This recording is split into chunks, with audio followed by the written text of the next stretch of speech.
SIR को लेकर देश भर में विवाद गहराता जा रहा है।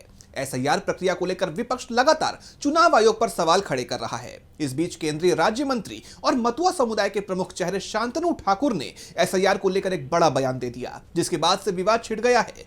टीएमसी ने शांतनु समेत पूरी बीजेपी को ही घेर लिया। तो क्या कुछ बोले हैं बीजेपी नेता जिससे घिर गई है उनकी ही पार्टी, जानेंगे इस रिपोर्ट में।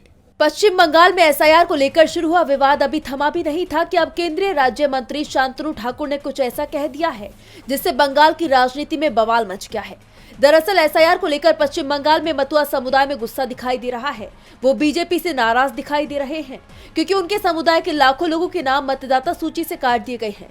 तो बीजेपी नेता ने इसे सही करार दिया और कहा कि केंद्र सरकार के साथ सहयोग करने के लिए इतना तो बर्दाश्त करना ही पड़ेगा। उनके इस बयान के बाद विवाद खड़ा हो गया। शांतनु ठाकुर के इस बयान के बाद उनके अपने ही समुदाय में आक्रोश और गहरी बेचैनी का माहौल है। मतुआ समुदाय के लोगों को डर लग रहा है कि मतदाता सूची से नाम हटाए जाने से उनकी नागरिकता पर सवाल उठ सकते हैं। तो वहीं टीएमसी ने बीजेपी पर जोरदार हमला बोला है। टीएमसी ने बीजेपी नेता का वीडियो एक्स पर शेयर करते हुए कहा कि खुद को मतुआ समुदाय का तथाकथित संरक्षक बताकर बीजेपी अब खुलेआम उन्हें मतदाता सूची से हटा रही है। जले पर नमक छिड़कते हुए केंद्रीय मंत्री शांतनु ठाकुर बेशर्मी से कहते हैं, इतना तो बर्दाश्त करना ही पड़ेगा।